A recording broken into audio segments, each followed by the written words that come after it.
नमस्कार साथियों, मैं नीरज कांति आप सभी का स्वागत करता हूं आपके अपने चैनल एनके ग्लोबल एजुकेशन पर। साथियों, इस वीडियो में हम देखने वाले हैं एनसीईआरटी क्लास 7th की chapter number first, tracing the changes through a 1000 years।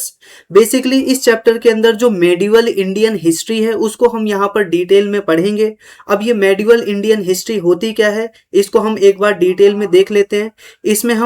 इसको हम हिंदी में मध्यकालीन भारत का इतिहास कहते हैं, जिसके अंदर शामिल होता है दिल्ली सल्तनत का इतिहास, दिल्ली सल्तनत का आर्ट, आर्किटेक्चर और लिटरेचर।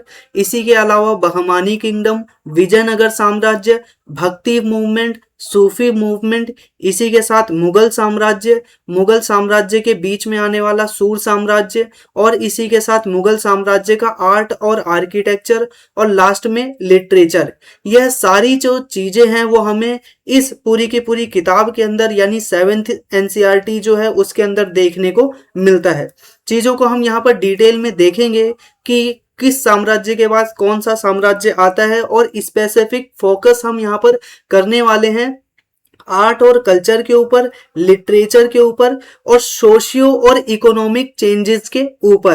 तो यहाँ पर ये कुछ की फैक्ट है जो कि आपको चैप्टर में आगे बढ़ने से पहले वो ध्यान में रख लेना चाहिए।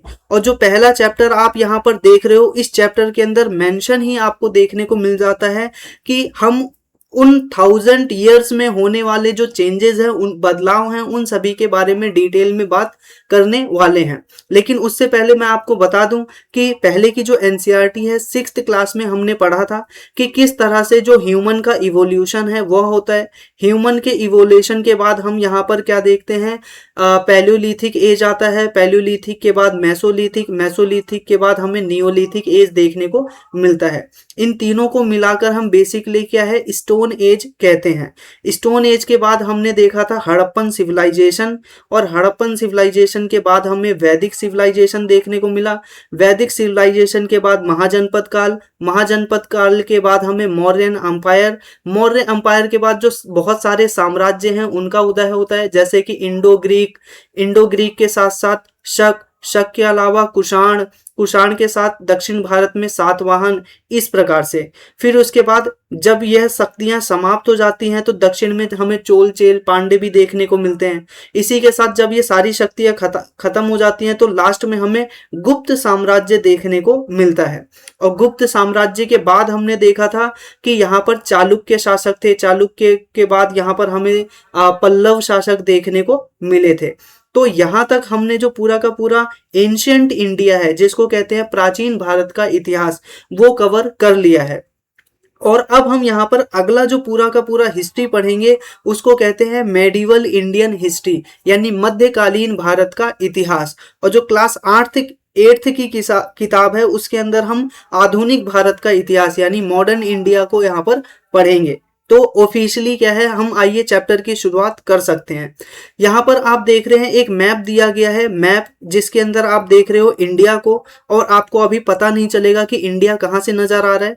यहाँ पर आप देख रहे हो कि इंडिया का ये जो सार्दर्न पॉइंट है वो आपको यहाँ पर नजर आएगा। इंडिया के ऊपर ये आपको श्रीलंका देखने को मिलेगा, और यहाँ पर इस प्रकार से सारी जगहों का नाम आप यहाँ पर उर्दू के अंदर देखने को मिल सकता है आपको। तो ये जो मैप आप यहाँ पर अभी देख रहे हो, उस मैप को बहुत पहले यानी 1154 में यहाँ पर बनाया गया था एक अरब के बेसिकली ज्योग्राफर के माध्यम से। बेसिकली इनका नाम था अल इदरसी। तो नाम ध्यान रखिएगा, अल इदरसी के द्वारा 1154 में सबसे पहले इस प्रकार से एक मैप बनाया गया भारत का।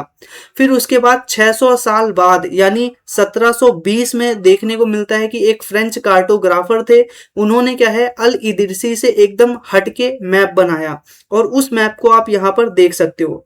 अब ये मैप आज का जो हम मैप देखते हैं उससे बहुत ज्यादा क्या है सिमिलैरिटी रखता है। इसी तरह हमारा क्या है तटवर्तीय क्षेत्र है, इसी तरह हमारा गुजरात का कोस्ट है, जो बंगाल का इलाका है वो देखने को मिलता है।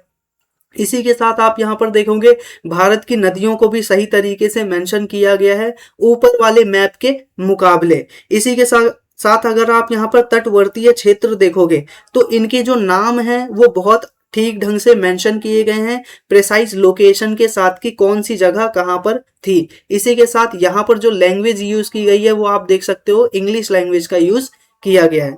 और यहाँ पर इंडिया को मेंशन करने के लिए यहाँ पर बेसिकली इस प्रकार आप यहाँ पर देख सकते हैं।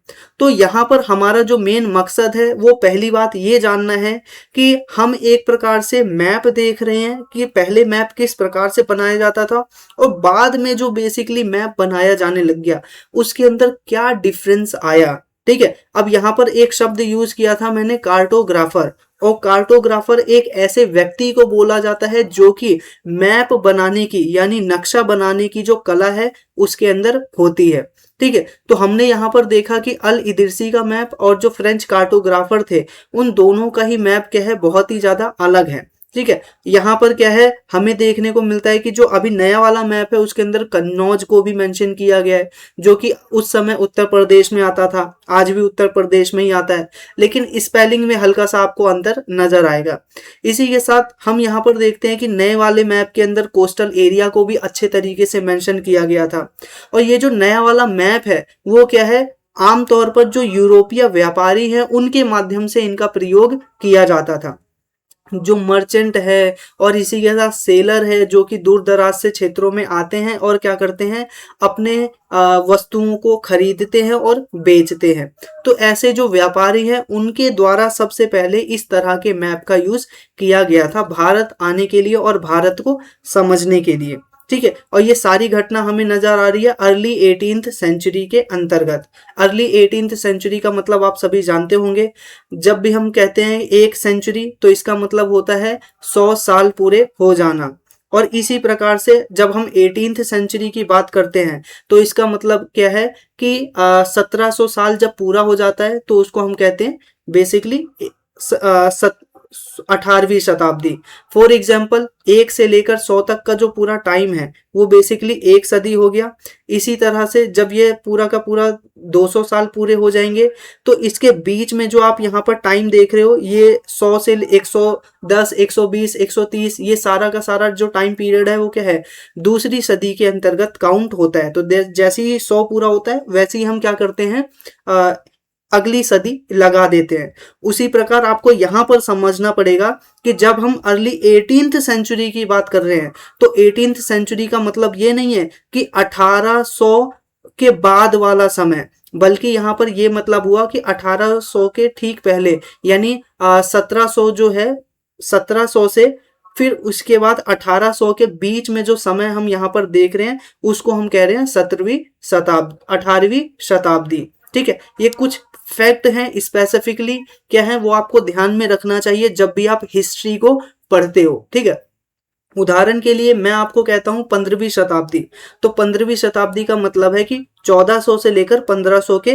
बीच का समय। अगर मैं आपसे बोल रहा हूं 8वीं शताब्दी तो इसका मतलब क्या है, 700 से लेकर 800 के बीच का समय। ठीक है, अगर मैं आपसे बोल रहा हूँ 3री शताब्दी तो इसका मतलब क्या है, 200 से लेकर 300 साल के बीच वाला जो समय है। ठीक है, अब इसी तरह से हमें यहाँ पर देखने को मिला अर्ली 18th सेंचुरी यानी 1750 से पहले की यहाँ पर बात की जा रही है। इस टाइम पर हमें इस प्रकार के जो मैप है वो देखने को मिलते हैं। ठीक है, यहाँ पर हमने क्या देखा कि अब यहाँ पर हिस्टोरियन जो होते हैं वो आमतौर पर जानते हो कि आप इतिहासकार जो हैं वो इतिहास की रचना करते हैं, लेकिन ऐसी सिचुएशन में क्या, जब अलग अलग मैप इतिहास के बारे में अलग अलग बातें बता रहे हो तो ऐसी सिचुएशन में जो हिस्टोरियन है उसके लिए ये बहुत ज्यादा जरूरी हो जाता है कि जो भी वह डॉक्यूमेंट को रीड करे या जो भी मैप को वह देखे या जो भी वो टेक्स्ट को पढ़ रहा है जो पास्ट में कभी लिखा गया था उसके बैकग्राउंड को भी वह चेक करे कि वह किस परिवेश में लिखा गया था, बनाया गया था और उसका कॉन्टेक्स्ट क्या है। अब नॉर्मल सी बात है, अगर अल इदरिसी के मैप को अगर आप ठीक मान लोगे तो आपको क्या लगेगा कि क्या है, श्रीलंका इंडिया के ऊपर है। ठीक है, तो इस प्रकार से क्या है आपको कॉन्टेक्स्ट भी समझना पड़ेगा कि किस कॉन्टेक्स्ट में बात की जा रही है और किस बैकग्राउंड में ये सारी बातें की जा रही हैं। और ये इतिहासकार जो होते हैं इतिहास को लिखते समय इन बातों का बहुत ही अच्छे से ध्यान रखते हैं। अब हम यहाँ पर बात करते हैं न्यू एंड ओल्ड टर्मिनोलॉजीज के बारे में। देखो, जैसे हमने यहाँ पर मैप के अंदर देखा कि वेरिएशन हो सकता है, उसी तरह से आम तौर पर जो टर्मिनोलॉजी है यानी जो भाषा शैली है या शब्दों की बनावट है, उनमें भी अंतर हो सकता है समय दर समय में। उदाहरण के लिए आप यहाँ पर देखोगे कि जो हिस्टोरियन है वो बहुत सारे रिकॉर्ड को इकट्ठा करते हैं जो कि अलग अलग लैंग्वेज के अंदर होता है। अब ये जो लैंग्वेज यूज किया जा रहा है, सेम लैंग्वेज होने के बावजूद भी इसके अंदर अंतर हमें नजर आ सकता है। उदाहरण के लिए मैंने आपको जब बताया था वैदिक एज के अंदर, तो ऋग्वेद के अंदर हम कैसी एकदम कठिन संस्कृत का यूज कर रहे थे। जब हम लेटर वैदिक के एज के अंदर आते हैं तो हम वहां पर क्या देखते हैं, संस्कृत क्या हो गई थी, आसान हो गई थी। ठीक है, तो ये डिफरेंस है। भाषा दोनों ही है संस्कृत, लेकिन एक कठिन संस्कृत है ऋग वैदिक टाइम पे, और यहाँ पर लेटर वैदिक टाइम पे हमें आसान संस्कृत नजर आती है। उसी प्रकार से अगर हम इस चैप्टर के संदर्भ में देखें तो मध्यकालीन इतिहास को हम पढ़ रहे हैं, तो हम मध्यकालीन भाषा में जो पर्शियन भाषा है उसको देखें एक तरफ, और आज के समय में जो पर्शियन भाषा बोली जाती है, दोनों भाषाओं में हमें जमीन आसमान का अंतर देखने को मिल सकता है। ठीक है, अब इसके अंदर ना सिर्फ इनका जो ग्रामर है उसके अंदर हमें परिवर्तन देखने को मिलेगा, बल्कि उनकी वोकैबुलरी यानी जो शब्द का भंडार है वो भी क्या है, अंतर नजर आएगा। इसी के साथ साथ जो शब्द के मतलब हैं उनमें भी हमें अंतर नजर आ सकता है। ठीक है, यहां पर आपको देखने को मिलेगा कि बहुत सारे वोकैबुलरी यानी शब्द भंडार है वो ऐड हो गए, और ऐड होने के साथ साथ कई बार क्या होता है, एक ही शब्द के मतलब भी समय के साथ बदल जाते हैं। चलिए एक उदाहरण के माध्यम से समझते हैं। देखो, आज के समय में भारत के लिए हम हिंदुस्तान शब्द का प्रयोग करते हैं। अभी मैंने भारत शब्द बोल दिया तो भारत यूज किया जाता है। इसी के साथ साथ यहाँ पर इंडिया शब्द का यूज किया जाता है। अब आज के संदर्भ में अगर आप देखोगे इन तीनों ही शब्दों को, तो ये क्या है, मॉडर्न शब्द है जो नेशन स्टेट के लिए प्रयोग किया जाता है। अब नेशन स्टेट क्या है, ये अपने आप में एक बहुत बड़ा टॉपिक है, लेकिन आप अभी सिंपल भाषा में ये समझिए कि नेशन स्टेट का मतलब है एक देश के रूप में प्रयोग किया जाता है, एक राष्ट्र के रूप में यहाँ पर प्रयोग किया जाता है, जिसके सभी लोग अपने आप को एक मानते हैं। ठीक है, सिर्फ ये है इसकी डेफिनेशन नेशन स्टेट में आज जो हम बेसिकली कहते हैं। अब देखो, भारत अगर हम कह रहे हैं अपने आप को, हिंदुस्तानी अगर हम कह रहे हैं, तो देखो हमारी ना भाषा सभी जगह सेम है, ना हमारा पहनाव, ना हमारा खान पान, और ना ही हमारा एक्सेंट, और ना ही क्या बोलते हैं हमारी ज्योग्राफी, कुछ भी क्या है सेम नहीं है। उसके बावजूद भी हम सभी अपने आप को एक मानते हैं। वो क्या है, एक मॉडर्न नेशन स्टेट की टर्मिनोलॉजी है। ठीक है, तो हिंदुस्तान पहले के आज के समय में नेशन स्टेट के लिए प्रयोग किया जाता है। सिंपल सा आप ये बात ध्यान रखिए। लेकिन अगर हम इसी हिंदुस्तान शब्द को 13वीं शताब्दी में देखें, यानी 1200 से लेकर 1300 के बीच के समय में देखें, तो हमें नजर आता है कि एक मिनहाज उस सिराज जिजनानी नाम के एक लेखक होते हैं या हिस्ट्रियोग्राफर होते हैं। ठीक है, यहाँ पर आप देख सकते हो मिनहाज उस सिराज जिजनानी, जिजनानी इनका टाइटल था।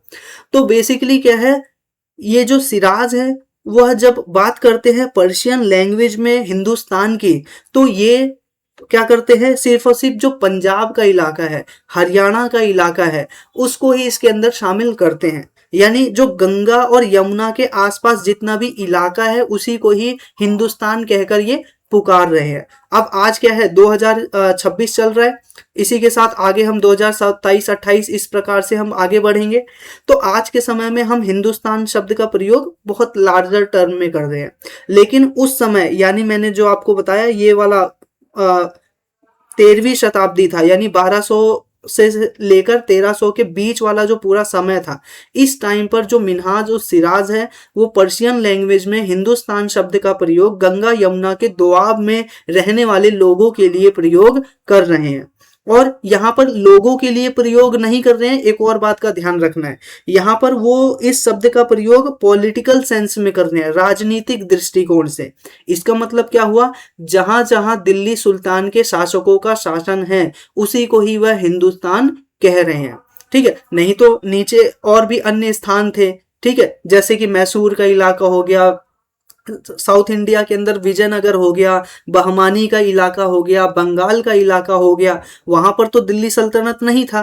और आज के संदर्भ में देखें तो वो भी हिंदुस्तान का पार्ट है। लेकिन उस टाइम पर हमें यहाँ पर नजर आ रहा है कि दिल्ली सल्तनत जहां जहां फैली थी यानी गंगा और यमुना के आसपास, उसको ही यहाँ पर क्या है मिनहाज उस सिराज क्या कह रहे हैं, हिंदुस्तानी इलाका कह रहे हैं। अब बात करते हैं और आगे की, तो और आगे हमें यहाँ पर नजर आ रहा है 16th सेंचुरी के दौरान जब बाबर भारत के अंदर आते हैं। अब 16th सेंचुरी का मतलब आप सभी समझते ही होंगे, बार बार यही अच्छे से चीजों को समझाने की मैं आपको कोशिश कर रहा हूं कि 1500 से लेकर 1600 के बीच का जो समय है उसको हम कहते हैं 16th सेंचुरी। और बाबर भारत के अंदर कब आया था, 1526 के अंदर आया था। तो हमें यहाँ पर देखने को मिला कि 16th सेंचुरी के अंदर यानी 1526 के आसपास के समय की बात यहाँ पर कर रहा है। जब बाबर भारत के अंदर आया तो बाबर ने हिंदुस्तान शब्द का प्रयोग ज्योग्राफी के लिए नहीं किया, ठीक है। यहाँ पर क्या है बेसिकली उसने पॉलिटिकल सेंस में नहीं किया बल्कि इसका यूज किया ज्योग्राफी के लिए, ठीक है। ज्योग्राफी के अंतर्गत पाए जाने वाले फ्लोरा और फौना के लिए, वहां के कल्चर के लिए, ठीक है, और यहाँ पर रहने वाले लोगों के लिए। तो आपको यहाँ पर और बात समझ में आई कि अब जो बाबर हिंदुस्तान शब्द का यूज कर रहा है वो अब ज्योग्राफिकल टर्म में यूज कर रहा है, इसी के साथ साथ कल्चरल संदर्भ में यूज कर रहा है। आगे हम और देखते हैं, अमीर खुसरो एक बेसिकली प्रमुख विद्वान थे, ठीक है, सल्तनत काल के दौरान। इन्होंने भी 14th सेंचुरी के अंदर हिंद शब्द का प्रयोग किया था, ठीक है, और ये बेसिकली ये भी दर्शा रहा था ज्योग्राफी को, ठीक है। ये सारे के सारे पॉइंट हैं जो कि आपको ध्यान में रखने चाहिए। इसी के साथ साथ यहाँ पर लास्ट में हम कह सकते हैं कि Hindustan did not carry a political and national meaning at this point of time. इस टाइम पर हमें देखने को मिलता है कि जो हिंदुस्तान है वो किसी राजनीतिक या फिर किसी भी प्रकार की राष्ट्रीय भावना का द्योतक नहीं है, बल्कि ये क्या है ज्योग्राफी को संदर्भ कर रहा है, एक क्या है पर्टिकुलर एरिया में रहने वाले लोगों को यहाँ पर दर्शा रहा है, ठीक है। इसी के साथ साथ यहाँ पर हमने देखा एक तो मैप के संदर्भ में कि मैप एक काल विशेष के अंदर अलग होता है, उनकी अंदर जो लिखे गए तथ्य हैं वो क्या है इतिहासकार पढ़ते समय ये ध्यान रखता है कि ये किस संदर्भ में लिखे गए हैं, किस कॉन्टेक्स्ट में बनाए गए हैं।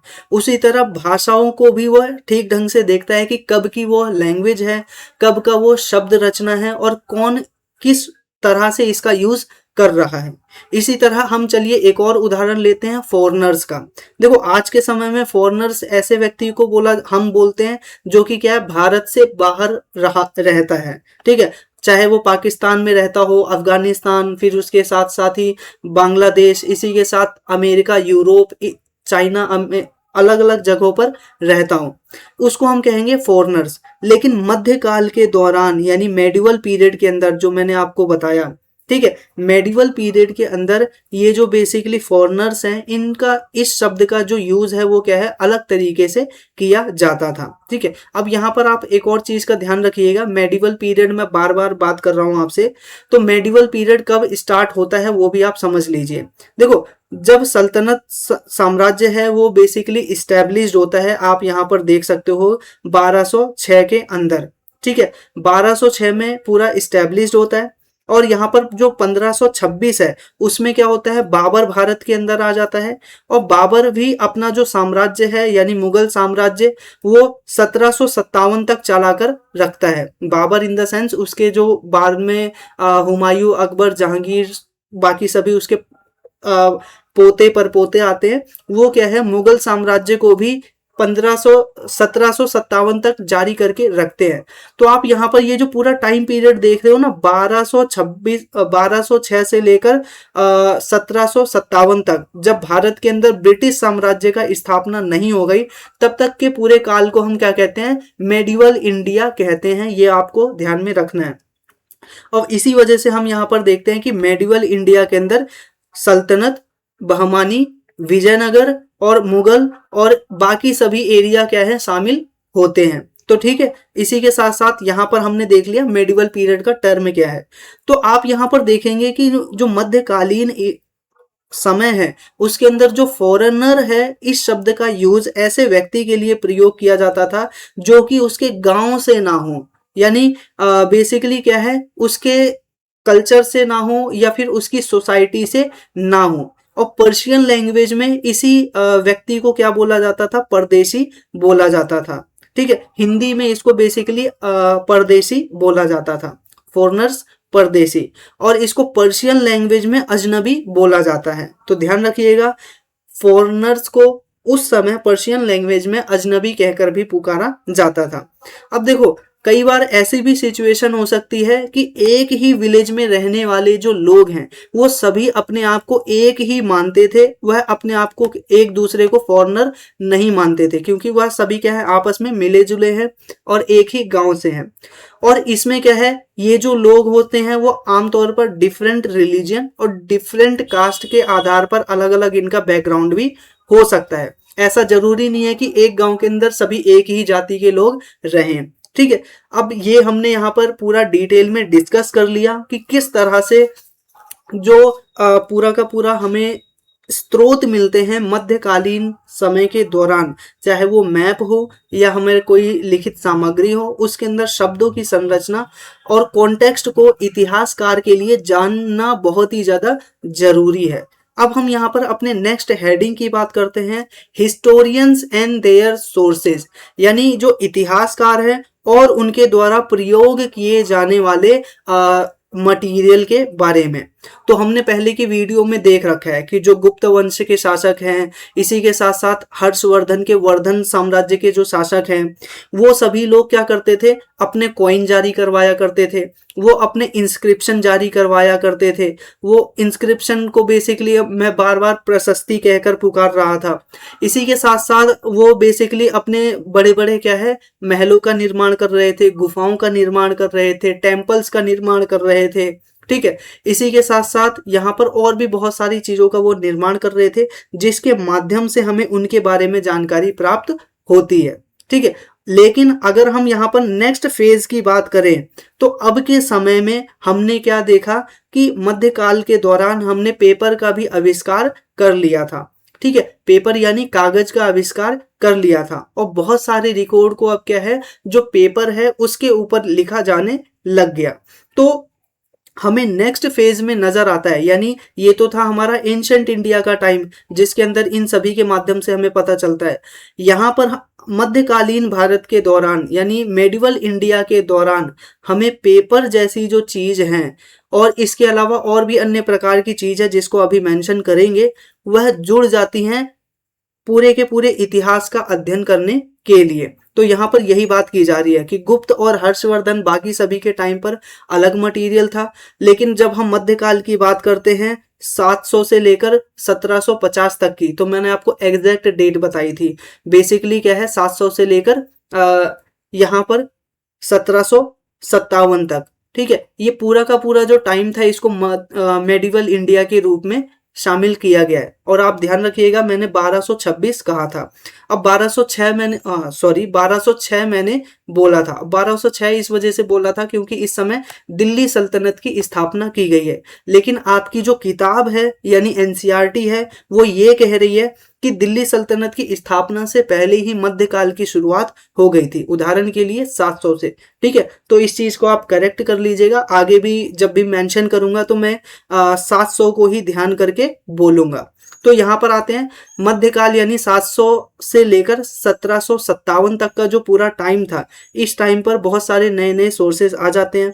पहले के टाइम पर हम देखते हैं कि कॉइन है, इंस्क्रिप्शन है, आर्किटेक्चर है, टेक्सचुअल रिकॉर्ड है, यह सभी क्या है, स्टिल इनके ऊपर भरोसा किया जाता था। लेकिन नए रिसोर्सेज के रूप में पेपर क्या है वह यूज किया जाने लग जाता है, और यह एक क्या है मेजर सोर्स होता है इतिहास को अध्ययन करने के लिए। ठीक है, अब ये जो पेपर होते हैं, कागज हुआ करता है, इनके ऊपर आमतौर पर क्या है, होली टेक्स्ट लिखे जाते थे।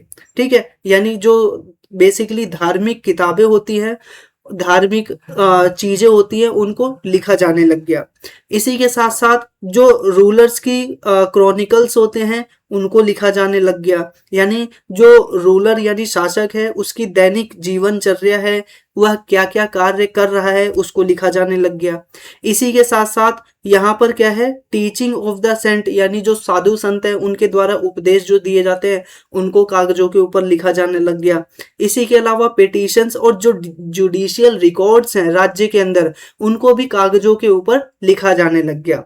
अब यहाँ पर बेसिकली क्या होता था कि जो अकाउंट है उनका और अदर प्रकार के जो टेक्स्ट है उनका रजिस्टर बनाकर रखा जाने लग गया। ठीक है, अब ये जितनी भी चीजें मैंने आपको बताई उनको क्या है, बहुत सारे कागज को एक जगह पर रख के उसको कंपाइल करके रजिस्टर बनाया जाने लग गया। और इस प्रकार से हम यहाँ पर देखते हैं कि जितने भी रजिस्टर और मैन्युस्क्रिप्ट हैं वो बेसिकली एक एरिया में रखा जाने लग गया, और उस एरिया को हम आमतौर पर लाइब्रेरी बोलते हैं या फिर आर्काइव बोलते हैं। तो ध्यान रखिएगा, आर्काइव ऐसा जगह होता है, ऐसा प्लेस होता है जहां पर जो डॉक्यूमेंट हैं और इसी के साथ मैन्युस्क्रिप्ट हैं वो स्टोर करके रखे जाते हैं। तो ध्यान रखिएगा आर्काइव की definition, archive is a place where documents and manuscripts are stored. ठीक है, इसी के साथ यहाँ पर एक और बात देखते हैं कि जो मैन्युस्क्रिप्ट हैं उनको आमतौर पर जो राजा महाराजा हैं वो क्या करते थे, मोनेस्ट्री के अंदर और जो टेम्पल है उनके अंदर एक प्रकार से सुरक्षित करके रखा करते थे।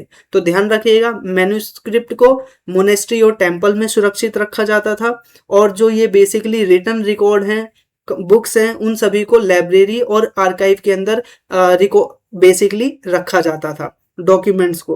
इसी के साथ साथ यहाँ पर हमें देखने को मिलता है कि इस टाइम तक अभी तक क्या है, किसी भी प्रकार के प्रिंटिंग प्रेस का आविष्कार नहीं हुआ था, यानी प्रिंटिंग प्रेस नहीं था। इस वजह से क्या होता था, आप सभी जानते हो कागज एक समय पे सड़ जाता है, और इसी वजह से क्या होता है कि कागज को बार बार कॉपी करने की जरूरत पड़ती है। आपने पत्थर पर क्या है इंस्क्रिप्शन को एक बार लिख दिया, अब वो क्या है समय दर समय वो क्या है चलता रहेगा, लेकिन जो चीज आपने कागज के ऊपर लिखी है वो तो 2 साल बाद 3 साल बाद नष्ट हो जाएगा। इसी वजह से क्या होता है कि जो पेपर होते हैं उन पे लिखी हुई चीजों को एक आदमी होता है जो क्या करता है, समय दर समय कॉपी करता है हाथ के माध्यम से। यहाँ पर कॉपी किया जाता है मैन्युस्क्रिप्ट को हाथ के माध्यम से, चाहे वो क्या बोलते हैं डॉक्यूमेंट हो और मैन्युस्क्रिप्ट, दोनों को ही हाथ से कॉपी किया जाता था। अब यहाँ पर हमें देखने को मिलता है कि आप भी जब क्या है अपने दोस्त की कॉपी में से कुछ चीज नोट करते हो तो कभी कभी क्या होता है जाने अनजाने में कुछ स्पेलिंग आप गलत लिख देते हो जो कि आपने दोस्त की कॉपी में गलत नहीं था। इसी के साथ कुछ आप एडिशनल पॉइंट भी अपनी तरफ से लिख देते हो, है ना। तो इस प्रकार क्या होता है यहाँ पे भी हमें देखने को मिलता है कि कई बार स्मॉल बट सिग्निफिकेंट रूप में जो दोनों मैन्युस्क्रिप्ट हैं या कॉपी करते समय वो क्या है अंतर हो जाता है, और बाद में क्या होता है कि हमें देखने को मिलता है कि ये इनका जो छोटा सा चेंज है वो एक लंबे समय के दौरान क्या है बहुत बड़ा चेंज बन जाता है। क्यों? क्योंकि आप यहाँ पर देखोगे ये जो मैन्युस्क्रिप्ट होते हैं उनको क्या है मल्टीपल टाइम क्या किया जाता है, कॉपी पे कॉपी किया जाता है। हर 2 साल बाद आप कॉपी करेंगे तो मान लीजिए आपने क्या है यहाँ पर नीरज लिखा हुआ है और नीरज में आपने डबल ई लगाया हुआ है जो ओरिजिनल टेक्स्ट है, लेकिन जब दूसरा वाला कॉपी करने आया तो उसने क्या किया, नीरज के अंदर एन डबल ई की जगह एन आई लगा दिया। ठीक है, अब अगला साल आया, अब किसी ने क्या किया जो हल्का सा अब वो क्या है इसके बिहाफ पर कॉपी कर रहा है तो उसने क्या किया नीरज के स्थान पर एन आई के स्थान पर क्या लिख दिया एन ई लिख दिया, सिर्फ और सिर्फ सिंगल ई लिख दिया। फिर और आगे समय बीता तो उसने क्या है ई सही से नहीं बनाया था और उसको लग रहा है कि ये ओ लिखा हुआ है तो उसने क्या लिख दिया, अब यहाँ पर नो लिख दिया। तो यहाँ पर इसने क्या कर दिया, नीरज का नोरज कर दिया। तो इस तरह से क्या है जब एक लंबे समय तक जो एक प्रकार से मैन्युस्क्रिप्ट है या फिर जो हमारे पास रिटन डॉक्यूमेंट है उसको कॉपी किया जाता है तो थोड़े बहुत चेंजेस हो करके वो एक बड़ा चेंज बन जाते हैं। साथियों आप इस पेंटिंग के अंदर देख सकते हो कि किस प्रकार से एक व्यक्ति है जो कि क्या है मैन्यूस्क्रिप्ट को कॉपी करता हुआ नजर आ रहा है। ये इसकी क्या है ओरिजिनल टेक्स्ट है और इस ओरिजिनल टेक्स्ट को ये दूसरी कॉपी के अंदर लिख रहा है क्योंकि ये लगभग अब सड़ने लग गया है। अब यहाँ पर बात करते हैं कि अगर हम मध्यकालीन समय की बात करें तो होता क्या था कि अब ऐसा समय आ चुका था कि राजा क्या करते थे, ये जो आप पूरी पेंटिंग देख रहे हो ना, ये पेंटिंग हमें देखने को मिलती है मिनिएचर पेंटिंग के रूप में। अब मिनिएचर का मतलब ही आप समझते हो, छोटी सी पेंटिंग। अब ये छोटी सी पेंटिंग कितनी छोटी हुआ करती थी, बेसिकली 10 सेंटीमीटर से लेकर 7 सेंटीमीटर तक की ये हुआ करती थी। अगर आप स्केल लेंगे तो एक छोटा वाला जो स्केल आता है उसके ऊपर भी लगभग क्या है 12 सेंटीमीटर से लेकर 13 सेंटीमीटर या फिर 15 सेंटीमीटर का स्केल होता है। ठीक है, और उस पे भी आप देख रहे हो सिर्फ और सिर्फ कागज के आधे पन्ने के जितना, इतनी बारीक इलाके पर यानी इतने बारीक कागज के ऊपर इस प्रकार से पेंटिंग की जाती थी। ये रियल पेंटिंग है एक किताब के अंदर की, यानी एक मैन्यूस्क्रिप्ट के अंदर की क्या है रियल पेंटिंग आप यहाँ पर देख रहे हो। तो बाद के समय में और चीजें क्या हुई कि लेखक क्या करता था कि लिखे हुए तथ्य के साथ साथ क्या होता था, चित्रों को भी बनाया जाने लग गया। ठीक है, इसी के साथ साथ ये आमतौर पर ऐसे चित्र हुआ करते थे, ऐसी पेंटिंग हुआ करती थी जो कि टेक्स्ट को क्या करती थी, इलिस्ट्रेट किया करती थी। फॉर एग्जाम्पल यहाँ पर बात की जा रही है मैन्यूस्क्रिप्ट की, तो मैन्यूस्क्रिप्ट को लिखता हुआ एक आदमी बैठाकर उसमें चित्र बना दिया। तो इस प्रकार से हमें क्या है एक नया सोसाइटी इस प्रकार से डेवलप होती हुई नजर आ रही है। इसी के साथ साथ यहाँ पर ये हमने बात कर ली है कि जो सेम टेक्स्ट है वो बार बार अगर चेंज किया जाता है तो कई बार क्या होता है उसमें बहुत बड़ा परिवर्तन आ जाता है और इस बड़े परिवर्तन की वजह से सीरियस प्रॉब्लम हो सकती है। क्योंकि आज के समय में अगर हम देखें तो ओरिजिनल जो मैन्यूस्क्रिप्ट है वो पाना बहुत ही मुश्किल है, क्योंकि 12वीं शताब्दी में कहाँ अगर कोई किताब लिखी गई होगी तो 12वीं शताब्दी सोचिए आज के टाइम में कितना साल हो गया, ये 800 साल हो गया और 800 सालों तक क्या है कोई भी कागज नहीं रह सकता है। तो इस वजह से अगर हम ये बोले कि हर 5-5 साल में भी परिवर्तन किया गया तो 100 साल में ही आप यहाँ पर देख सकते हो कि 20 पंजे 100, 20 बार तो उसको क्या है 100 साल के दरमियान ही चेंज किया गया होगा।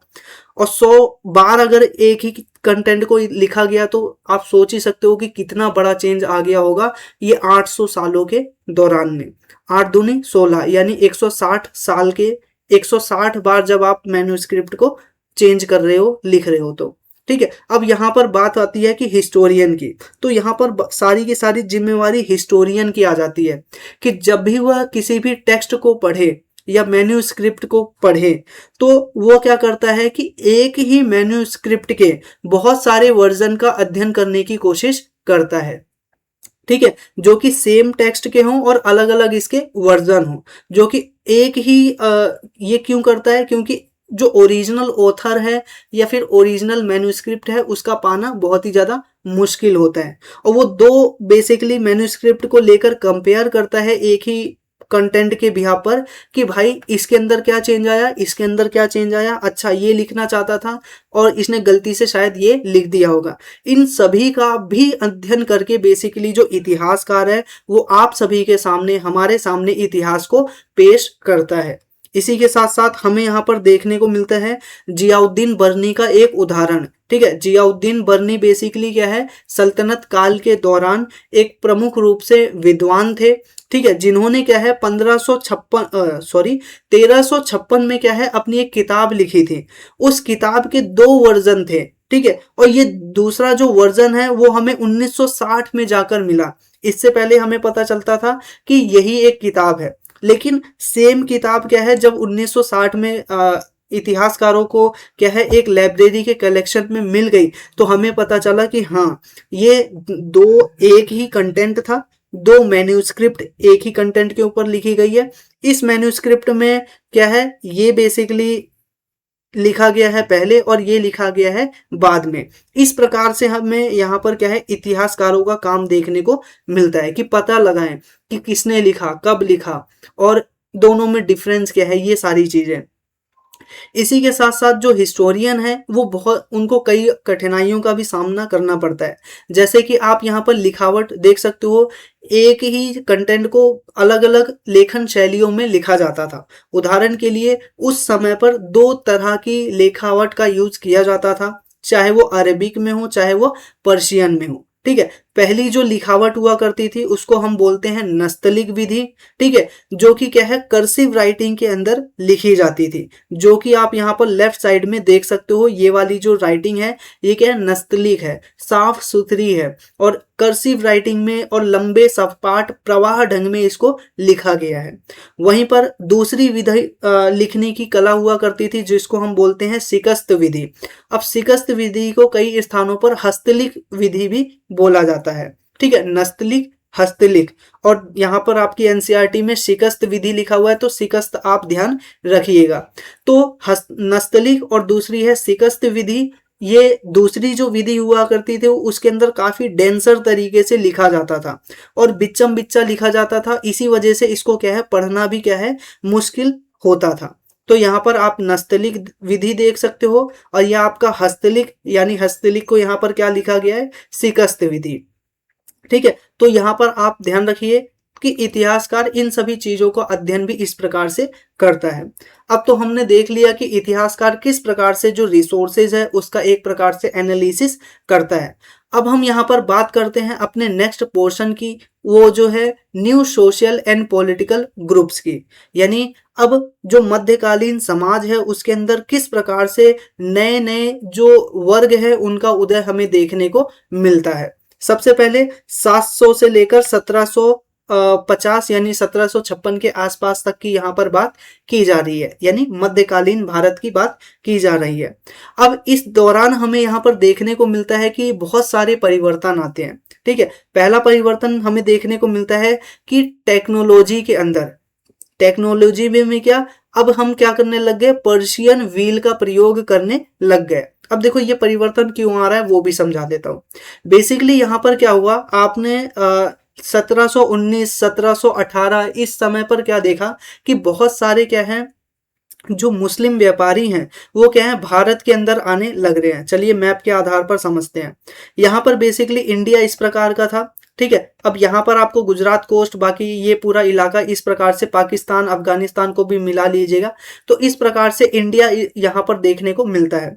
और यहाँ पर आपको देखने को मिलेगा अफगानिस्तान, अफगानिस्तान के बाद ईरान और बाकी इलाका। अब यहाँ पर लगातार क्या होता है, जो 900 के आसपास या 700 के आसपास बेसिकली बहुत सारे आक्रमण होने लग जाते हैं इस एरिया से, और कुछ आक्रमण होते हैं हमें गुजरात के इलाके से। ठीक है, तो इस तरह से बहुत सारे व्यापारी आने लग जाते हैं 700 के आसपास। लेकिन जैसे ही 900 का पीरियड आता है तो 900 के दौरान क्या होता है कि बहुत सारे यहाँ पे अभी आ रहे थे ना, ये व्यापारी के रूप में आ रहे थे। ठीक है, और व्यापारी के रूप में आ रहे थे ये बेसिकली जो केरल का कोस्ट है, मलाबार कोस्ट है, वहां पर आ रहे थे। ठीक है, इसको आप करेक्ट कर लीजिएगा। मलाबार केरल का जो कोस्ट है वहां पर आ रहे थे 7वीं शताब्दी में। फिर उसके बाद 9वीं शताब्दी में ये आने लग गए आक्रमणकारी के रूप में, क्या बोलते हैं, सिंध के इलाके से, और दूसरा है गुजरात के इलाके से।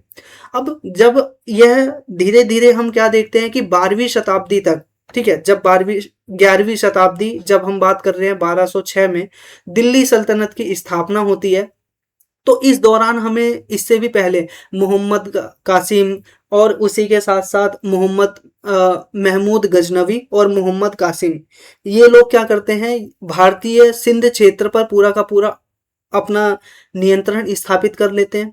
फिर इसके बाद क्या होता है, कुतुबुद्दीन ऐबक आता है, दिल्ली के ऊपर अधिकार कर लेता है। अब दिल्ली सल्तनत क्या है, और भी ज्यादा अपना फैलाव करती है, इस तरह से अपना फैलाव कर लेती है। फिर इनके बाद क्या होता है, 1526 में बाबर आ जाता है और उसने फिर देखते ही देखते पूरे के पूरे भारत के ऊपर अपना अधिकार कर लिया। ठीक है, यहाँ पर इस प्रकार से पूरे भारत के ऊपर अपना अधिकार कर लिया। जहां पर विजयनगर छोड़ दें, बहमानी को छोड़ दें, तो ऊपर का जितना भी इलाका है, सिंध, अफगानिस्तान, पाकिस्तान, बंगाल तक का पूरा क्षेत्र अब किसके हाथों में है, डायरेक्टली और इनडायरेक्टली मुगलों के हाथों में। तो यहाँ पर मैं पूरे प्रोसेस को क्यों बता रहा हूँ, क्योंकि मैं आपको यहाँ पर सिर्फ और सिर्फ इतना दिखाना चाहता हूँ कि किस तरह से यहाँ पर राजनीति के अंदर परिवर्तन हो रहा है। अब चूंकि राजनीति के अंदर परिवर्तन हो रहा है, इसी वजह से सोसाइटी के अंदर भी परिवर्तन होना स्वाभाविक है। और सोसाइटी के अंदर कैसे परिवर्तन होगा? अब ये जो नए लोग आए हैं इस एरिया में, ठीक है, जहां जहां ये फैल रहे हैं, ये बेसिकली अपने रिलीजियन को भी साथ लाए होंगे। एक बात, इनका जो फूड है वो भी अपने साथ लेकर आए होंगे। फूड इन द सेंस किस तरह से ये खाना खाते हैं। इसी के साथ अपना जो कल्चर है, किस तरह से ये जो धार्मिक त्योहार है वो मनाया करते हैं, किस प्रकार से इनका बेसिकली क्या है लैंग्वेज है वो हमें देखने को मिलता है, किस प्रकार से इनकी अपना क्या है और भी अन्य प्रकार के जो सिस्टम है, रिलीजियन हो गया, फूड हो गया, कल्चर हो गया, इसी के साथ साथ यहाँ पर लैंग्वेज हो गया, इसी के साथ टेक्नोलॉजी, मेन बात ध्यान में रखिएगा। तो ये सारी चीज़ों को अपने साथ लेकर आ रहे हैं। और जब ये नई चीज़ों के साथ और फूड के साथ साथ यहाँ पर एग्रीकल्चरल प्रोडक्ट भी ध्यान रखिएगा, क्योंकि आगे हम देखेंगे कि ये जो लोग आते हैं तो भारत के अंदर सबसे पहले कॉफ़ी लेकर आते हैं। इससे पहले भारत के अंदर कोई कॉफ़ी का यूज़ करना नहीं जानता था कि कॉफ़ी चीज़ क्या होती है, ठीक है। तो ऐसी चीज़ों को जब ये लेकर आते हैं तो हमें देखने को मिलता है कि भारत के अंदर एक बड़े पैमाने पर सोशल लेवल पे, पॉलिटिकल लेवल पर चेंज देखने को मिलता है। आइए उन्हीं चेंजेस को अब डिटेल में पढ़ते हैं। तो सबसे पहले पर्शियन व्हील को लेकर आते हैं। अब पर्शियन व्हील अगर आप इमेज के रूप में देखना चाहें तो यहाँ पर देख सकते हैं, जिसके अंदर एक गोलाकार चक्कर होता है। और ये चक्कर क्या है, आप यहाँ पर पास में कुआं देख रहे हो। ये ब्लैक एंड व्हाइट इमेज है, इस वजह से आपको शायद ठीक से समझ में ना आ रहा हो, लेकिन यहाँ पर आपके लिए मैं बता दूं, यहाँ पर ना बहुत सारी बकेट लगी हुई हैं, ठीक है। यहाँ पर आप देख रहे हो बहुत सारी बाल्टियां लगी हुई हैं हर एक कोने के ऊपर, ठीक है। इस प्रकार से क्या है पर्शियन व्हील है। अब ये बाल्टी जो है ये कुएं के अंदर जाती है। कुएं के अंदर जो पानी है उस पानी को इस बाल्टी के अंदर भर लेती है। बाल्टी के अंदर भरने के बाद ये जब बाल्टी भरी हुई इस तरफ आती है तो इस तरफ जो यहाँ पर बांध बनाया है, ये जो हमने एक प्रकार से सिस्टम बना रखा है, कैनाल बना रखी है मान लीजिए, ठीक है, हल्का सा नाला टाइप में। तो जैसे ही ये बाल्टी इस तरफ आती है तो बाल्टी क्या करती है, अपना जितना भी पानी है वो इसके अंदर उड़ेल देती है। और इस प्रकार से क्या है लोगों ने सिंचाई करना सीखा। पहले क्या होता था कि सिंचाई सिर्फ और सिर्फ किसके ऊपर निर्भर थी, बेसिकली जो बारिश का पानी होता है उसके ऊपर निर्भर थी, ठीक है, या फिर जो बेसिकली नदियों का जो प्रवाह है उसको मोड़ करके ये लोग कृषि किया करते थे। लेकिन अब हमने कुएं से क्या है पानी निकालने की जो विधि है वो पर्शियन व्हील के माध्यम से सीख ली है। ये एक बहुत बड़ा मेजर चेंज आया हमारी कृषि की व्यवस्था में इन सभी के क्या बोलते हैं भारत में आने के बाद। और इन सभी के बेसिकली यहाँ पर मेरा मतलब है क्या बोलते हैं पर्शियन लोगों से है, इसी के साथ साथ अरेबिक लोगों से है, इसी के साथ मेरा संबंध ऐसे लोगों से है जो कि क्या है हिंदुइज्म से संबंधित इतर कोई और धर्म को क्या है अपनाते हैं, ठीक है। अब इसमें मेजरली यहाँ पर जो लोग हैं वो क्या है मुस्लिम हमें यहाँ पर देखने को मिलते हैं, ठीक है। अब इसी के साथ साथ ये ना सिर्फ अपना इरिगेशन के लिए पर्शियन व्हील लेकर आए बल्कि स्पिनिंग व्हील भी भारत के अंदर लेकर आए। पहले क्या होता था कि हम हाथ से क्या किया करते थे, जो धागा है उसको बुना करते थे, लेकिन अब क्या हो गया स्पिनिंग व्हील आने लग गया, ठीक है। अब एक चरखा होता था जिसको सिंपल सी भाषा में हम चरखा भी कहते हैं। अब इसके अंदर एक प्रकार से तंतु लगाया जाता था और ये क्या करता था धागे को बनाता हुआ चलता था, इस प्रकार से धागा निकलता रहता था। इसी के साथ अब अगला और क्या परिवर्तन आया कि युद्ध के क्षेत्र में हम फायर आर्म का यूज करने लग गए। यहाँ पर ध्यान रखिएगा युद्ध के क्षेत्र में हम फायर आर्म्स यानी गोला बारूद का यूज करने लग गए। इससे पहले जो पूरा वॉरफेयर हुआ करता था वो तलवार और की दम पर और हाथियों के दम पर जीता जाता था, ठीक है। इसी के साथ साथ इनके माध्यम से पोटैटो के अलावा कॉर्न के अलावा चिली के अलावा टी के अलावा कॉफी, ये सारी चीजों को क्या है इंडियन सब कॉन्टिनेंट में जो ये आवागमन हुआ था उनके माध्यम से ये भारत के अंदर फैली, ठीक है। आगे हम बात करेंगे कि जो चिली है कॉर्न है वो ब्रिटिशर्स के द्वारा पोर्चुगीज के माध्यम से पोटैटो भारत के अंदर लाया गया, टी भारत के अंदर लाया गया, ये सारी चीजें हम पढ़ेंगे।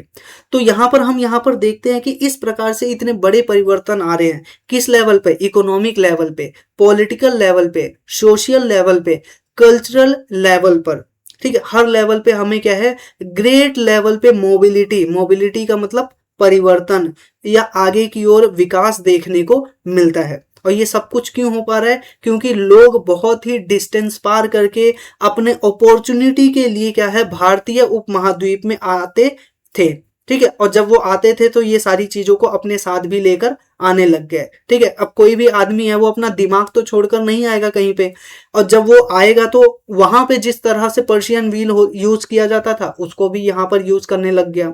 अब जब वो आएगा तो बेसिकली अपने साथ जो अनाज के दाने के रूप में आलू लेकर आया है उसको क्या है, खाने के साथ साथ जमीन में भी गाड़ देगा। चिली, कॉर्न, टी, ये सभी जो पौधे हैं इस तरह से भारत के अंदर फैला, ठीक है। तो ये एक पॉइंट हमने देख लिया अच्छे से, क्या परिवर्तन आया। अब यहाँ पर क्या है, भारतीय जो एक प्रकार से सिस्टम है उसके अंदर भी बहुत बड़ा परिवर्तन आया। इन सभी परिवर्तनों को क्या कीजिएगा आप, नंबर वाइज नोट कर लीजिएगा, ठीक है। जितने भी मैंने टेक्नोलॉजी के अंदर परिवर्तन बताए, एग्रीकल्चर के अंदर यहाँ पर परिवर्तन बताए, और उससे ऊपर हमने अभी पॉलिटी के ऊपर परिवर्तन देखा था। अब यहाँ पर हमने देखा कि नेक्स्ट पॉइंट पे हम देखते हैं कि पॉलिटी, और पॉलिटी के साथ साथ जो एक प्रकार से एडमिनिस्ट्रेशन है उसके अंदर क्या चेंज आए। अब इस टाइम पर क्या होने लग गया कि राजपूतों का उदय होने लग गया, ठीक है। अब ये राजपूत कौन होते थे? इसका शाब्दिक अर्थ है राजपुत्र, यानी सन ऑफ द रूलर, यानी राजा का बेटा, राजपुत्र। अब ये बेसिकली क्या होता है, 8th सेंचुरी से लेकर जो 14th सेंचुरी है, यानी 8वीं से लेकर जो 14वीं शताब्दी है, उसके बीच में हमें इनका बहुत बड़ा मेजर रोल देखने को मिलता है, ठीक है। इनका जो राजनीतिक व्यवस्था है उसके ऊपर बहुत बड़ा कंट्रोल था। ये आमतौर पर वॉरियर ग्रुप से संबंध रखा करते थे, लड़ाकू योद्धा हुआ करते थे, और अपने आप को क्षत्रिय कहकर पुकारा करते थे। इसी के साथ साथ यहाँ पर हमें देखने को मिलता है कि ये जो क्षत्रिय हुआ करते थे, रूलर के साथ साथ चीफ्टन का भी काम किया करते थे। चीफ्टन का मतलब जो कबीले हैं उनके सरदार के रूप में भी इनको देखा जाता था। इसी के साथ साथ हमें यहाँ पर सोल्जर्स देखने को मिलते हैं और कमांडर देखने को मिलते हैं, जो कि ये राजपूत वर्ग से आया करते थे। इसी के साथ साथ इनका अपना क्या है, कोड ऑफ कंडक्ट हुआ करता था, ठीक है। इसी के साथ साथ ये अपना जो लॉयलिटी है वो राजा के प्रति दर्शाया करते थे। किसकी बात हो रही है? सोल्जर्स की बात हो रही है और कमांडर्स की बात हो रही है। राजपुत्रों के लिए ये बोला जाता था कि भाई ये बहुत ज्यादा लॉयल हैं, बहुत ही ज्यादा बहादुर हैं, ठीक है, ये राजा को कभी धोखा नहीं देते। तो इस तरह से उनको क्या है, एक्सट्रीम वेलर दिखाया, बहुत ही ज्यादा क्या बोलते हैं, प्रभुत्वशाली दिखाया गया है। ग्रेट सेंस ऑफ लॉयल्टी के रूप में उनको प्रदर्शित किया है। इसी के साथ साथ यहाँ पर ये जो इतना भी गुणगान है वो उनके राज दरबारी के कवियों के माध्यम से किया जाता था। अब यहाँ पर इसी टाइम पर जब हम राजपूत देखते हैं, राजपूतों के टाइम पर ही हमें देखने को मिलता है कि साउथ इंडिया के अंदर मराठास देखने को मिलते हैं। अब ये मराठा वो वाले मराठा नहीं है जैसे शिवाजी के टाइम पे, ठीक है। अभी शुरुआती टाइम पर क्या है, मराठा एक प्रकार का कम्युनिटी है, एक तरह से कबीला टाइप में अभी क्या है डेवलप हो रहा है। इसी के साथ साथ नॉर्थन इंडिया के अंदर पंजाब और क्या बोलते हैं इस इलाके में क्या है, सिखिज्म का हल्का सा उभार देखने को मिल रहा है। और यहाँ पर अगर आप दिल्ली हरियाणा के पास देखोगे तो जाटों का उदय हो रहा है। अहोम हमें देखने को मिलते हैं असम रीजन के अंदर, और कायस्थ देखने को मिलते हैं हमें बंगाल रीजन के अंदर, ठीक है। इन सभी का क्या है, यहाँ पर हमें विकास होता हुआ नजर आ रहा है इस पूरे के पूरे मध्यकालीन भारत में। अब ये कायस्थ कौन होते हैं? ये बेसिकली क्या है, जो रिकॉर्ड को संभाल कर रखते हैं, रिकॉर्ड को लिखते हैं, उन्हीं को ही कायस्थ बोला जाता है। आमतौर पर जिसको हम साधारण भाषा में आज के समय मुंशी कह देते हैं। इसी के साथ साथ यहाँ पर क्या है, बड़े लेवल पे हमें ग्रेजुअल क्या बोलते हैं, एक प्रकार से पूरा का पूरा सिस्टम के अंदर परिवर्तन नजर आता है। कैसे कि यहाँ पर क्या किया जाता है, बड़े पैमाने पर जंगलों का सफाया किया जाता है, ठीक है। ये हमने पूरा एडमिनिस्ट्रेशन का अंदर परिवर्तन पढ़ लिया। अब नया परिवर्तन देखते हैं, वो क्या है, हमारा जो जो कॉलोनी बनी होती है या फिर एक प्रकार से विलेज का स्ट्रक्चर है उसमें भी चेंज आता है। ठीक है, विलेज के स्ट्रक्चर में क्या चेंज आया कि अब लोगों ने जंगल को साफ करना शुरू कर दिया और उस एरिया में खेती करना शुरू कर दिया, और इसी तरह से जो हैबिटेट वाला इलाका है उसको क्या है और ज्यादा विस्तार कर दिया, यानी जहां लोग रहते हैं उसका और ज्यादा विस्तार कर दिया। हैबिटेट का डेफिनेशन आप देख सकते हो, एनवायरमेंट और रीजन और सोशियो इकोनॉमिक कंडीशन होती है जहां पर जो लोग हैं वह रहते हैं, उसी को ही हम हैबिटेट कहते हैं। तो नॉर्मल सी बात है, फॉरेस्ट जो ड्वेलर्स होते हैं वो माइग्रेट करके यानी जंगलों को छोड़ करके क्या करने लग गए, मैदानी इलाकों में आने लग गए, क्योंकि उनके जंगल तो धीरे धीरे साफ हो रहे हैं। और इसी के साथ साथ देखो, अब गांव के अंदर तो पहले ही किसान थे, अब क्या होने लग गए, जब ये जंगल के वासी नए एरिया में जा रहे हैं, ठीक है, नए गांव के अंदर जा रहे हैं, तो हमें देखने को मिलता है कि कृषकों का एक नया वर्ग देखने को मिला।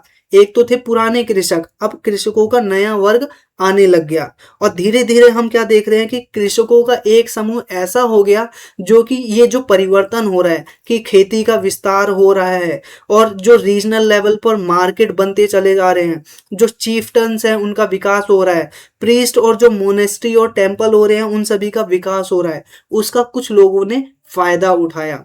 ठीक है, अब बेसिकली राजा भी क्या है, बहुत ही चालाक था। अब राजा ने क्या किया, नए खेत बनवाए, और नए खेत को बनाने के बाद क्या किया, जो फॉरेस्ट में रहने वाले ड्वेलर्स हैं, लोग हैं, उन सभी को इन नए खेतों के अंदर लगा दिया। ठीक है, पुराने जो किसान है वो तो मानेंगे नहीं, उनके पास तो बहुत सारे अधिकार हैं, लेकिन जो जंगलवासी अभी नए नए आए हैं, किसान बने हैं, उनके ऊपर कंट्रोल राजा के माध्यम से, चीफ्टन के माध्यम से, प्रीस्ट के माध्यम से, मोनेस्ट्रीज के माध्यम से, टेम्पल के माध्यम से किया जाने लग गया। इनको फोर्स किया गया कि ये क्या करे, राजा को टैक्स दे। इसी के साथ साथ लोकल लेवल पर हमें लॉर्ड जैसे का यानी लैंडलॉर्ड्स होते हैं, उन सभी का विकास होता हुआ नजर आता है। ठीक है, यानी लोकल लेवल पे क्या है, बड़े बड़े सामंतों का उदय होने लग जाता है। इसी के साथ साथ यहाँ पर इकोनॉमिक और सोशल डिफरेंसेस भी एमर्ज होने लग जाते हैं पीजेंट के अंदर ही। मैंने बताया एक तो है जो अभी नया नया पीजेंट बना है, दूसरी तरफ पहले का यहाँ पर हमें पीजेंट देखने को मिलता है। अब यहाँ पर जो नया पीजेंट है जो कि अभी फॉरेस्ट से आया हुआ है, कई बार क्या होते हैं, ये बहुत ही ज्यादा वेल्दी हो जाते हैं, या फिर क्या बोलते हैं, जो जो वेल्दी पीजेंट होते हैं, एक तरफ वो हो गए और दूसरी तरफ ऐसे किसान जो कि गरीब किसान हैं। ठीक है, अब यहाँ पर जब ये नए लोग आए नए सिस्टम के अंदर, पूरे विलेज इकोनॉमी के अंदर, तो मैंने आपको पहले की वीडियो में अच्छे से बता रखा है कि विलेज के अंदर क्या सिस्टम हुआ करता था इस टाइम पर, कि पूरा का पूरा जो सोसाइटी है वो वर्ण के अंदर डिवाइड था। अब ये वर्ण कौन कौन से हैं, सबसे पहले ऊपर है ब्राह्मण, ब्राह्मण के बाद हमें क्षत्रिय देखने को मिलते हैं, क्षत्रिय के बाद हमें देखने को मिलते हैं वैश्य, और वैश्य के नीचे हमें देखने को मिलते हैं शूद्र। अब यहाँ पर जो जंगल से आया हुआ किसान है उसको किस कैटेगरी में डाला जाए, यहाँ पर डिबेट आती है। तो इसी चीज को यहाँ पर क्या है, सॉल्व करने के लिए जो ब्राह्मण है उन्होंने एक नई कैटेगरी का क्या किया, इजाद किया, यानी सब कास्ट बनाने लग गए। जाति के अंदर भी क्या है, अब जातियों का निर्माण होने लग गया। फॉर एग्जाम्पल जो ये वैश्य कम्युनिटी है, अब इसके अंदर जो किसान होते थे, ये किसान भी क्या है, अब दो तरह के किसान होने लग गए। ठीक है, ऐसे किसान जो परमानेंट रूप में वहां विलेज के अंदर रहा करते थे, और दूसरे ऐसे जिसको हम बेसिकली अगर सीधे भाषा में कहें तो क्या है, नॉन SC नॉन ST यानी शेड्यूल ट्राइब जो होती है। देखो यहाँ पर जो अभी पुराने नए किसान आए उनको हम बेसिकली ट्राइब बोलने लग गए। अब जो पुराने किसान हैं वो बेसिकली क्या है, रेगुलर पीजेंट के रूप में उनको देखा जाने लग गया। अब जो ट्राइब हुआ करते थे उनकी कंडीशन क्या है, कमतर हुआ मानी जाती थी। इसी के साथ जो रेगुलर पीजेंट हुआ करते थे उनकी कंडीशन ऊपर हुआ करती थी। तो इस वजह से यहाँ पर हमें देखने को मिला कि जो वर्ण सिस्टम है उसके अंदर भी डिवीजन, अब ये जो डिवीजन है वो किसके आधार पर किया गया, बेसिकली कास्ट के आधार पर। और इसी वजह से यहाँ पर बोला जा रहा है कास्ट के अंदर कास्ट यानी सब कास्ट। अब ये जो सब जाति है या फिर कास्ट है, ठीक है, इस तरह से डिवीजन होने लग गया। अब ये जो डिवीजन है सिर्फ और सिर्फ वैश्याज में नहीं हो रहा है, बल्कि क्या है, यहाँ पर आप क्षत्रियों के अंदर भी देखने को मिलेगा। क्योंकि मैंने आपको बताया कि अभी क्या हो रहा है कि बाहर से आए हुए जो लोग हैं वो भारत के अंदर राजा बन चुके हैं। अब उनको राजा बनाने के लिए जो विशेष प्रकार के यज्ञ किए जाने लग गए ताकि उनको क्षत्रिय की जो मान्यता है वो प्रदान किया जा सके। ठीक है, और दूसरी तरफ ऐसे क्षत्रिय जो भारत के अंदर पहले से ही रह रहे थे। ठीक है, एक तरफ है राजपुत्र और दूसरी तरफ अभी नए नए बने। ये एक तरफ है जो भारत के अंदर पुराने क्षत्रिय हैं और दूसरी तरफ हमें देखने को मिलता है राजपुत्र। और ये राजपुत्र यहाँ पर इन्हीं की बात हो रही है, राजपूतों का उदय, यानी बेसिकली नए प्रकार के शासक वर्गों का इस समय उदय होता हुआ नजर आ रहा है। ठीक है, अब ये जो नए राजा हैं या नए बेसिकली राजपूत हैं वो अपने आप को, वो तो क्षत्रिय नहीं थे, तो ऐसे में उन्होंने क्या तरीका अपनाया, पंडित को ये बोला, यानी जो ब्राह्मण है उनको ये बोला कि आप हमारे लिए एक विशेष प्रकार का यज्ञ करो जिसके अंदर क्या हो, आप सिंबॉलिक रूप में ये दर्शा दो कि हमारा पहले का कोई जन्म ही नहीं था, अभी अभी हम जन्म लिए हैं एक क्षत्रिय के रूप में। तो यज्ञ के अंदर और इस प्रकार का एक यज्ञ किया जाता था जिसको बोला जाता है हिरण्यगर्भ यज्ञ। ठीक है, और हिरण्यगर्भ का मतलब ही ये होता था कि आपकी जो पुरानी जाति है उसको हम खत्म करते हैं और जो नई जाति है क्षत्रिय वाली जाति वो आपको प्रदान करते हैं। तो एक प्रकार से आप यहाँ पर देख रहे हो कि ब्राह्मणों का द्वारा बनाया गया ये सिस्टम था और इन्हीं के द्वारा बेसिकली क्या है, अब उसको मॉडिफाई किया जा रहा है अपनी जरूरतों के हिसाब से। क्योंकि आप देख रहे हो नया राजा आ रहा है, अब ऐसा थोड़ी ना है कि आप राजा को राजा मानने से मना कर दोगे। तो इस वजह से क्या है, अब ये जो नए राजा हैं इनको ही क्या है बैक डोर से एंट्री दी जा रही है। अब ये बात हो गई। अब यहाँ पर हम देखते हैं कि ये जो जाति हुआ करती थी फिक्स नहीं हुआ करती थी और हर एक स्थान पर अलग अलग जाति का जो स्टेटस है वो अलग अलग भी हो सकता था। समय के साथ इन जातियों ने क्या किया, अपने रूल्स और रेगुलेशन बनाने लग गए और यह क्या है जाति पंचायत बनाने लग गए।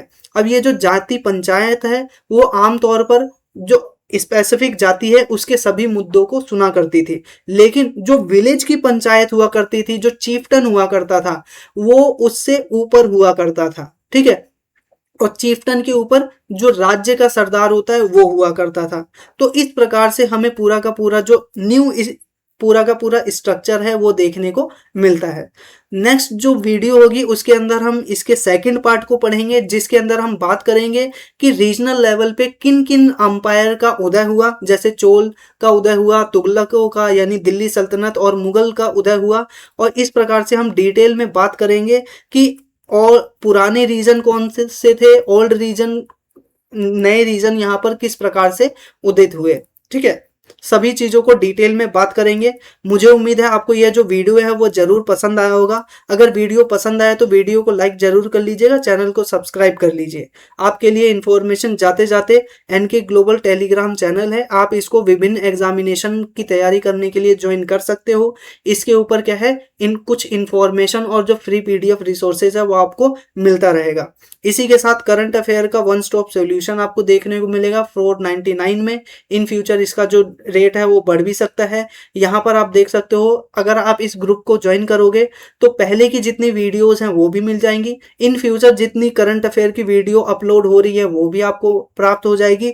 इसी के साथ साथ यहाँ पर करंट अफेयर का वन स्टॉप सोल्यूशन है जिसके अंदर आपको डेली बेस पर करंट अफेयर, वीकली बेस पर जो करंट अफेयर है, मंथली मैगजीन के रूप में करंट अफेयर पीडीएफ है, पूरे साल भर का करंट अफेयर बुकलेट है, वो आपको यहाँ पर एक ही स्थान पर मिलने वाला है। ठीक है, इसी के साथ साथ यहाँ पर टेलीग्राम चैनल है, आप इसके थ्रू कांटेक्ट कर सकते हैं।